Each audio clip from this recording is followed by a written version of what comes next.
Hello RMS aspirants आज मैं आपके सामने लेके आया हूँ जो 18 दिसंबर का आपका एग्जाम है। उस एग्जाम को अटेम्प्ट करने के लिए आखिरी के इम्पोर्टेंट टिप्स क्या रहेंगे।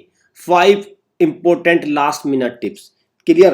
तो आपको 5 इम्पोर्टेंट टिप्स मैं आपको दूंगा ताकि आपको एग्जाम में आपका स्कोर बढ़ जाए। आपका जो स्कोर है, लेटर सपोज आपके 115 मार्क्स रह रहे हैं और अगर आपने इन स्ट्रेटेजी को फॉलो किया तो आपके मार्क्स में 10 मार्क्स का इंप्रूवमेंट लगेगा। 10 मार्क्स का, एटलीस्ट 10 मार्क्स। मैं आपको ये गारंटी दे रहा हूँ, कम से कम आपके 10 मार्क्स इन 5 टिप्स से बढ़ जाएंगे। बस आपको ये अप्लाई करना है इन टिप्स को एग्जाम में। ऐसा नहीं होता कि केवल पढ़ने से ही एग्जाम निकल जाता है। एग्जाम में कुछ स्ट्रेटजी भी होती है, उनको भी फॉलो करना पड़ता है। कुछ रूल्स और रेगुलेशंस होते हैं, उनको फॉलो करना होता है। नहीं तो बहुत सारे बच्चे पढ़ के तो बहुत जाते हैं, आता भी उनको सब कुछ है, लेकिन वो एग्जाम क्वालिफाई नहीं कर पाते। क्योंकि वो क्या करते हैं, वो बबल्स को गलत भर देते हैं, वो अटेंडेंस मार्क गलत कर देते हैं, वो बहुत सारे क्वेश्चंस की चॉइस गलत ले लेते हैं, वो क्वेश्चन को अटेम्प्ट गलत तरीके से करते हैं। तो उनको क्वेश्चन आते हैं, आप ये देखोगे जब वो घर पे क्वेश्चन करते हैं तो उनके पूरे मार्क्स आते हैं, लेकिन जैसे ही एग्जाम में बैठते हैं तब वो फ्लॉप साबित होते हैं। तो वो क्या वजह है, वो क्या कारण है जिससे वो एग्जाम के टाइम में फ्लॉप होते हैं। वो ये टिप्स को अप्लाई नहीं करते, इनको फॉलो नहीं करते, जिससे वो एग्जाम में आपको उनको परेशानी होती है। चलिए, तो सारी चीज़ों को हम देखेंगे। मैं एक एक टिप आपको बताऊंगा। एक बहुत बड़ी टिप आपके सामने ये भी है कि आप हमारे अचीवर बैच को ज्वाइन करिए। अगर आपने हमारे अचीवर बैच को ज्वाइन किया, RMSCET एग्ज़ाम 2023-24 के लिए है और ये ऑनलाइन बैच है। ध्यान रखना बच्चों, ये ऑनलाइन बैच है, राष्ट्रीय मिलिट्री स्कूल्स के लिए ऑनलाइन बैच है। 1 जनवरी से इसमें क्लास स्टार्ट हो जाएंगी। तो अभी से इसमें आपको क्या कर लेना है, ज्वाइन कर लेना है। और 1 जनवरी से क्लास होगी स्टार्ट। तो ये हमारा अचीवर्स आपको लाइव बैच है। ये आपको सिलेक्शन करा के रहेगा ये बैच। क्लियर। चलिए, तो आप अचीवर बैच को ज्वाइन कर सकते हैं। उसको ज्वाइन करने के लिए क्या करना पड़ेगा, आपको हमारी वेबसाइट पे जाइए, या ये नंबर मैं आपको लिख रहा हूँ 7088827111 या 9528827121। ये 2 नंबर में से डायल करिए और अपनी सीट को बुक करिए। दूसरा, ये बहुत बड़ी न्यूज़ है भाई बच्चों आपके लिए, 100% सिलेक्शन की गारंटी। कैसे हम 100% सिलेक्शन की गारंटी देते हैं? इन एंट्रेंस सैनिक में, RIMC में, RMS में, नवोदय में, यूपी सैनिक में, इन स्कूल एंट्रेंस टेस्ट में हम सब आपको सिलेक्शन की गारंटी 100% देते हैं। लेकिन आपको हमें टाइम देना होगा। इसके थ्रू वेरियस बैचेज स्टार्ट हो जाएंगे 1 जनवरी से। आपको क्या करना है भाई, आपको अपनी शीट को बुक कर लेना है और शीट को बुक करके आपको एक एंट्रेंस टेस्ट देना होगा। और एंट्रेंस देने के बाद आप तब आपका इसमें सिलेक्शन होगा। क्लियर। और फिर आपको तैयारी कराई जाएगी पूरी साल। चलिए, तो अभी से अपनी शीट को अनरोल कर लीजिए, बुक कर लीजिए भाई। चलो देखते हैं भाई, क्लास 6 की बात करूंगा मैं इसमें। मैं जनरली इसमें जो ये वीडियो है इसमें मैं क्लास 6 की बात करूंगा। देखिए थोड़ा बच्चों, देखो ये 4 सब्जेक्ट आते हैं। इनफैक्ट 4 क्या, मैं 5 कहूँगा, 5 आते हैं इंटरव्यू में। लेकिन ये बाद का हिस्सा है, ये बाद का पार्ट है। 50 मार्क्स की हमारे पास क्या आएगी, आपकी इंग्लिश लैंग्वेज आएगी। 50 मार्क्स हमारे आएंगे इंटेलिजेंस, 50 आपका मैथ्स और 50 general knowledge and current affairs. General knowledge and current affairs. साथ में अगर यहाँ पे ध्यान से देखा जाए, इस वाले में खास करके लिखा हुआ है इंग्लिश के मार्क्स मेरिट लिस्ट में नहीं जुड़ेंगे। इनको आपको क्वालिफाई करना है। मींस अगर मैं 50 का 35% निकालूँ तो 17.5 मार्क्स आपको इंग्लिश में लेके आने हैं। बाकी में मिनिमम 20 लेके आने हैं, मिनिमम 20 और यहाँ पे मिनिमम 8। तो अगर देखा जाए तो मिनिमम 20 मार्क्स तो लेके आने ही है। लेकिन 20 करूँगा 60 मार्क्स, क्या 60 मार्क्स पे सिलेक्शन हो जाएगा? नहीं, 60 मार्क्स पे सिलेक्शन नहीं होगा। लेकिन अगर आपके मार्क्स बैठ रहे हैं 120 और किसी में रह गए आपके 19, तो फिर आपका सिलेक्शन नहीं होगा। वैसे इसकी पॉसिबिलिटी नहीं है। देखो 50 और 50 100, अगर मैं किसी में 19 लूँगा तो 119 ही बैठेंगे, तो भी नहीं होगा। तो आपको मिनिमम क्वालिफाई करना अनिवार्य है। ये पहला पॉइंट है। अभी मैंने आपको कोई स्ट्रेटेजी नहीं बताई। फिलहाल हमने उसको देखा कि भाई क्या क्या आता है, कैसे इसमें फॉर्मेट आएगा, कैसे। चलते हैं, देखते हैं। आपके सामने है टिप नंबर 1। ध्यान से स्क्रीन पे देखिए, पढ़ लीजिए टिप को। Do not stick with wrong questions और कंफ्यूजिंग क्वेश्चन। देखो भाई, एग्जाम जब RMS का होता है, राष्ट्रीय मिलिट्री स्कूल्स का एग्जाम होता है, तो उसमें आप देखोगे 3 से 4 क्वेश्चन कंफ्यूजिंग या गलत मिलेंगे। कंफ्यूजिंग या गलत मिलेंगे। 3 से 4 क्वेश्चन। कंफ्यूजिंग कैसे? लास्ट ईयर की अगर बात करें उसमें आया था पॉपुलेशन डेंसिटी में सबसे हाईएस्ट पॉपुलेशन डेंसिटी किस राज्य की है। तो अगर उसने क्वेश्चन में बोला था इनमें से किस राज्य की हाईएस्ट पॉपुलेशन डेंसिटी, तो क्वेश्चन सही हो जाता। लेकिन हाईएस्ट पॉपुलेशन डेंसिटी अगर बिहार है, देखो अगर देखा जाए तो बिहार है, लेकिन वहां बिहार ऑप्शन में ही नहीं था, तो वहां पे था वेस्ट बंगाल। कहीं क्वेश्चन सही भी लग रहा है, गलत भी। अगर मैं देखूं तो 2011 की पॉपुलेशन डेंसिटी के अकॉर्डिंग बिहार आंसर होना चाहिए, लेकिन अब उन्होंने उनमें बिहार नहीं दिया, तो फिर वेस्ट बंगाल भी सही आंसर हो जाएगा। तो इसको मैं कंफ्यूजिंग क्वेश्चन कह सकता हूं, कई बार इसको रॉन्ग क्वेश्चन कहे। अब बच्चा क्या करता है, देखो बच्चा क्या करेगा। बच्चा बच्चे को आता होगा, जो बच्चा पढ़ के आया होगा, वो क्या करेगा, वो उस क्वेश्चन को देख के ही बुरी तरह घबरा जाएगा, कहेगा इसमें तो बिहार नहीं है।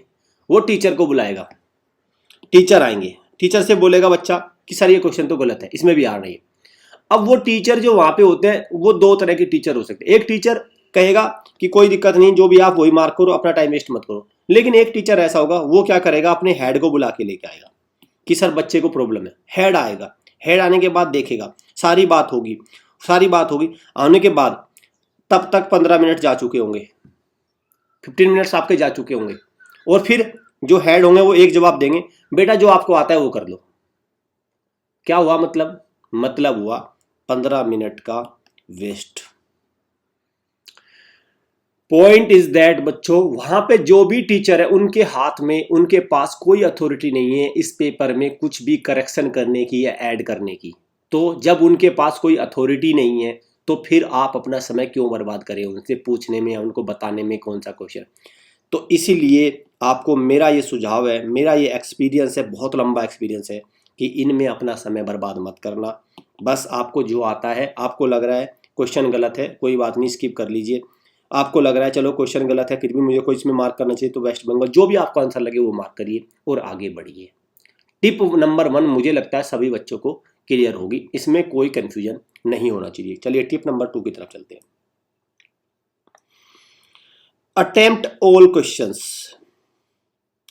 सारे क्वेश्चन अटेम्प्ट करने हैं, पर क्या सारे क्वेश्चन एक साथ अटेम्प्ट करने हैं? नहीं। केवल एक सब्जेक्ट ऐसा होता है जिसको सारे क्वेश्चन एक साथ अटेम्प्ट करने हैं।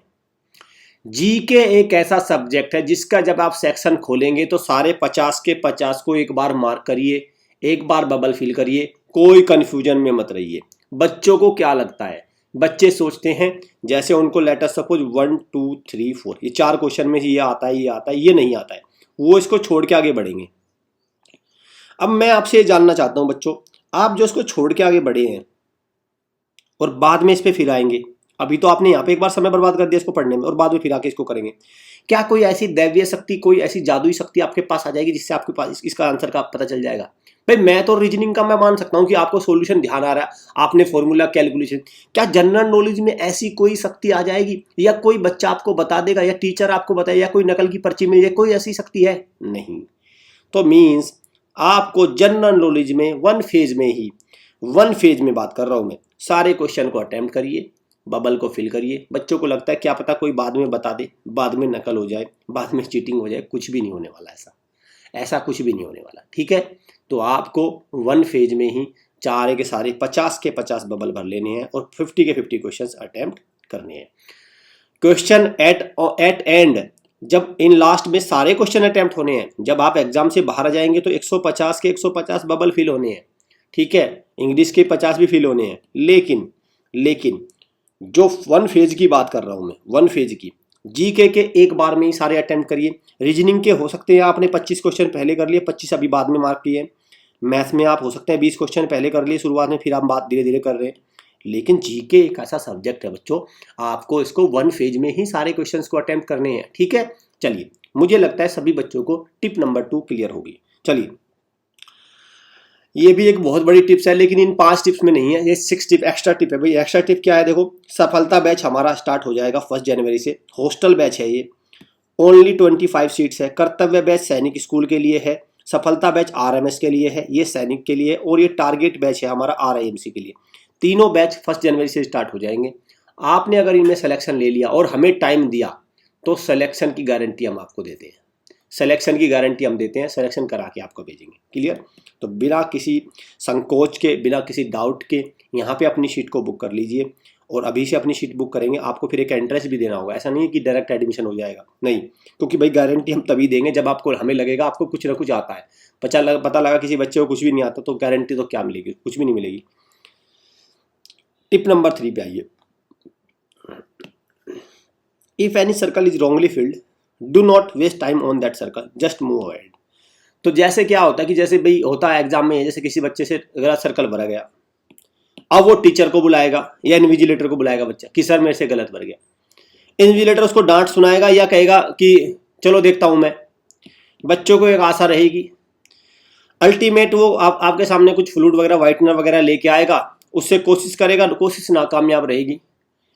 अल्टीमेट क्या होगा? 10 मिनट वेस्ट होंगी। भाई आपसे कोई बबल गलत भरा गया है, उसको मार्क कर लीजिए अपने क्वेश्चन पेपर पे कि ये नंबर मेरे से गलत भरा गया, और आगे बढ़िए। बाद में आपके पास फोकट का समय बच जाता है। आई यूज द वर्ड, मैंने एक यूज वर्ड किया है, फोकट। ठीक है? अगर बाद में आपके पास ये समय बच जाए, जैसे जनरली एग्जाम में ऐसा समय बचता नहीं है, फोकट का समय एग्जाम में होता नहीं, लेकिन हो जाता है कभी कभी, बच्चे जल्दी सारे सवाल सोल्व कर लिए, आपके पास फोकट का समय बचता है, तब आप ये काम कारनामा करिए। तब आप ये सारा कारनामा आपको करना है, टीचर को बुलाना है, सारा करना है, सारे जुगाड़ आपको तब करने हैं। अदरवाइज आपको ऐसा नहीं करना है। सर्कल गलत हो गया तो कोई दिक्कत नहीं है भाई, 150 नंबर में से एक नंबर गलत हुआ है, अभी 149 बचे हुए हैं, वहां से भी सिलेक्शन हो जाएगा आपका, डोंट वरी। ऐसा कुछ नहीं है, डोंट वरी, 149 बचे हुए हैं, वहां से हो जाएगा सिलेक्शन। कट ऑफ तो 120 के आसपास लगती है ना, तो कोई दिक्कत नहीं है। ठीक है, चलिए, तो ये पॉइंट भी, टिप नंबर 3 भी सभी बच्चों को क्लियर हो गई। चलिए, आहा, बहुत अच्छी टिप है भाई, बहुत अच्छी, बहुत जबरदस्त। Do not believe to the answer given by your fellow competitor. अब बच्चे क्या करते हैं, पहले अपने आप जो क्वेश्चन आते होंगे कर लेंगे, और फिर क्या करेंगे, फिर एक दूसरे की तरफ इशारा करेंगे, भाई तुझे ये आता है, तुझे मैं 2 बताता हूं, तू मुझे 2 बता दे। वो 2 इसको गलत बताएगा, वो 2 इसको गलत बताएगा। गलत कितने हुए? 4। भाई 2 तुमने उसको गलत बताए और 2 उसने तुम्हें गलत बताए, तो 4 गलत हो चुके हैं। मतलब ये हुआ बच्चों, देखो भाई, बच्चा फेलो कॉम्पिटिटर से कौन सा बच्चा पूछेगा जिसकी तैयारी नहीं होगी, पहली तो बात ये है। ठीक है, इसको थोड़ा और लॉजिकली समझिए। Let us suppose there are 2 student, one is A and one is B, और वन इज सी। 3 स्टूडेंट है, इसको कुछ नहीं आता है, मतलब कुछ नहीं आता बच्चों को, देखो कुछ नहीं आता तो सबको है, कुछ ना कुछ कम आता है, इसको भी कम आता है, इसको ठीक ठाक आता है। ठीक है, अब ये इससे पूछेगा, ये इससे पूछेगा, जब दोनों को ही कम आता है तो कोई भी एक दूसरे से पूछे, कोई सहारा नहीं होने वाला। लेकिन जब ये ए और बी स्टूडेंट सी स्टूडेंट से जिसको आता है उससे पूछने जाएंगे, बच्चों क्या वो बच्चा आपको सही बताएगा? भाई क्यों सही बताए आपको? क्या आप उसके रिश्तेदार हैं? क्या आप उसके दोस्त हैं? क्या आप बचपन के यार हैं? क्या वो अपने सिलेक्शन को आपको दे दे? क्या वो अपने आप को टॉपर बनने का सपना आपको दे दे? क्यों? आपकी क्या रिश्तेदारी है उससे, क्या जान पहचान है? तो जनरली ये होता है कि ये बच्चा या तो मना करेगा, और जो कि सही है, मैं इस बच्चे की गलती नहीं बता रहा, बिल्कुल सही कर रहा है, और या ये आपको गलत आंसर बताएगा। बस इसके पास 2 ही रास्ते हैं। अगर आप ज़्यादा रिक्वेस्ट करोगे तो फिर ये आपको बताएगा कि ऐसा करो, डी मार्क कर लो, बस। अब आपने डी मार्क कर लिया तो इसमें कुछ भी फायदा नहीं होने वाला, नुकसान होगा आपका। ठीक है, टिप नंबर 4 भी क्लियर है। आप देखते हैं सबसे ज्यादा इंपॉर्टेंट है भाई टिप नंबर 5, सबसे ज्यादा इंपॉर्टेंट है, सबसे ज्यादा। मैं स्टार लगा रहा हूं, 5 स्टार है। टिप नंबर 5 सबसे ज्यादा इंपॉर्टेंट है। क्या है? Sequence of attempting the question paper. Question paper को कैसे सीक्वेंस में अटेम्प्ट करेंगे, कौन से सब्जेक्ट को पहले? सबसे पहले करेंगे आप जीके को अटेम्प्ट, दूसरे नंबर पे करेंगे रीजनिंग को, लेकिन पूरा अटेम्प्ट नहीं, half, means around 25 question. Math में अराउंड 25 क्वेश्चन करेंगे। उसके बाद करेंगे आप 25 से 30 क्वेश्चन इन इंग्लिश में, फिर ये बचे हुए 25, फिर ये बचे हुए 25 और फिर ये बचे हुए 25। इस सीक्वेंस में आप क्वेश्चन पेपर को अटेम्प्ट करेंगे। ये सीक्वेंस है, प्लीज बच्चों ऐसा मत करना, इंग्लिश को पहले अटेम्प्ट मत करना। बच्चे 99% तो बच्चे यही गलती करते हैं, वो इंग्लिश को सबसे पहले अटेम्प्ट करेंगे, क्योंकि इंग्लिश का सेक्शन आपके पास सबसे पहले है। बच्चों ध्यान देना, इंग्लिश के मार्क्स नहीं जुड़ रहे हैं, सिर्फ क्वालिफाई करना है। तो इसको आप बाद में अटैम्प्ट करिए, आराम से 17.5 नंबर आपके निकल जाएंगे, कोई दिक्कत नहीं है। आप 20 से 25 क्वेश्चन को मार्क करें, कुछ गैस भी लगेंगे, तुक्के भी आपके लग जाएंगे, तो भी पास हो जाएंगे।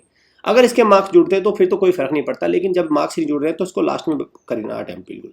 जीके, रीजनिंग और ये, मैं तो रीजनिंग को पहले मत करना। होता ये है, देखो सर्दी में मॉर्निंग में पेपर है, 7:30 8 बजे 9 बजे से पेपर है, और आपको वार्म अप चाहिए होता है। एकदम से पता चला मैथ के किसी क्वेश्चन में फंस गए, 10 से 15 मिनट आपने वेस्ट कर दी, कुछ नहीं। जीके में आपका टाइम वेस्ट नहीं होगा, आपको एक आदत हो जाएगी, आप उसके गो थ्रू हो जाएंगे। क्लियर? आप क्या होंगे, एकदम एक पिच पे पूरी तरह, देखो भाई जैसे क्रिकेट का मैच होता है तो पिच पे सेट हो रहा है, जैसे जैसे ही कोई बल्लेबाज 20 से 30 गेंद खेल लेता है तो उसका स्कोर अच्छा होता है। ऐसे ही आप जीके में जब आप 20 से 30 रन बना लेंगे ना बिना किसी उसके, तो अब आपका एक अच्छा स्कोर निकलेगा। ठीक है, तो मेरी ये आपके बिल्कुल एकदम खास स्ट्रेटेजी मैं आपको बता रहा हूँ, सबसे इंपॉर्टेंट स्ट्रेटेजी ये स्टार है, जीके, रीजनिंग ये और ये। रीजनिंग में भी हाफ हाफ। ठीक है, चलिए भाई ये हमारे बैचेज को आप अवेल करना, ये हॉस्टल बैचेज, अगर आप इनमें लेते हैं सिलेक्शन की गारंटी हम देते हैं आपको, लेकिन एक एंट्रेंस टेस्ट आपको देना पड़ेगा बच्चों। ऐसा नहीं कि मैं आपको कह दूं कि सीधे सीधे हम नहीं सिलेक्शन करा देंगे, नहीं, आपको एंट्रेंस टेस्ट देना होगा, एंट्रेंस टेस्ट में पास हुए सिलेक्शन की गारंटी हम लोग देते हैं। वीडियो अच्छी लगे वीडियो को लाइक करना, शेयर करना, चैनल को सब्सक्राइब और बेल आइकन पे क्लिक कर लीजिए। सारी इंपॉर्टेंट इन्फॉर्मेशन हमारे चैनल पे आपको सटीक वे में मिलती है वो, और टाइमली मिलती है। सॉल्यूशन आंसर की सबसे पहले हमारे चैनल पे आएगी, वहां से आप अपने मार्क्स को ऐड करके चेक कर सकते हैं आपके मेरिट कितनी बैठ रही है। कोई डाउट हो इन नंबर पे कॉल करके स्टूडेंट पूछ सकते हैं। Thanks for